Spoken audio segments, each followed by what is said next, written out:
Sevgili fellow'lar, fellow adayları ve Girvak Komitesi hepinize merhaba.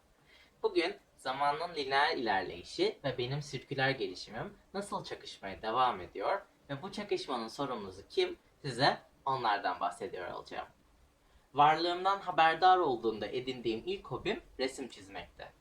Konuşmayı çok seven bir çocuk olarak birinci sınıfın birinci gününde keşfettiğim bu yeni konuşma şekline aşık olmuştum. 8 sene boyunca konuştum. Yetenek sınavlarına girip kazandım. Ve bir anda bu konuşma şeklini bıraktım. O boşluğu yeni hobim kort tenisi doldurdu. Yüzme, futbol, karate, basketbol gibi birçok spor denedikten sonra yeni aşkımı bulmuş oldum. Aylarca çalışıp turnuvalara girdim ve yine bıraktım. Liseme yüksek dereceyle girdim. Sağlık meslek lisesi okuyarak hemşire olmaya karar vermiştim. İnsanlara en kırılgan anlarında yardım edebilme düşüncesine aşık oldum. Yurt dışında ve yurt içinde stajlar yaptım ve bıraktım. Grafik tasarım ve illüstrasyon yapmaya başladım.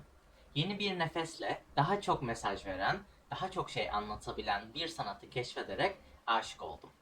Okulum için tasarımlar yaptım ve kovalamayı bıraktım. Son bir hafta aldığım kararla üniversiteme yerleştim. Yeni düşünce kapıları açan İngilizceye, öğretmenliğe aşık oldum. Öğrencilere kitap okuma aşkını sevdirmek için projelere katıldım. 60 yıllık bölümüme öğrenci topluluğu kurulmasında çalıştım. Ulusal konferans düzenlenmesinde, organizasyon komitesinde görev aldım. Toplumsal cinsiyet çalışmaları araştırma stajı, İngiltere merkezli bir şirkette devlet, politika ve STÖ stajı, kurumsal iletişim direktörlüğü ve ulusal program yöneticiliği yaptım. Bir de proje kampına katıldım. Hayatımdaki her boşlukta yeni bir alana girdim ve sıfırdan başladım. Belki hiçbir zaman insanı olamadım. Ancak resim çizerken kendimi farklı yöntemlerle ifade etmeyi, tasarım yaparken uygun iletişim kurmayı, tenis oynarken hızlı ve stratejik düşünmeyi, lise stajlarımda sosyal etkiyi ve stres altında çalışabilmeyi, üniversitede ihtiyaçlar doğrultusunda hareket etmeyi, üniversite stajlarımda akademik araştırma yapmayı, toplanan veriler ile hareket etmeyi öğrendim.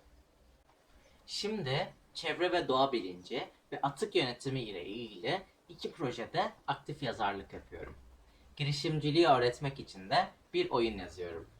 Fellowship programı ile de kaotik bir serüven olan girişimciliğe her seferinden sıfırdan beceri öğrenmekle edindiğim demokraside çare tükenmez felsefesiyle esnek düşünmeyi katmak istiyorum.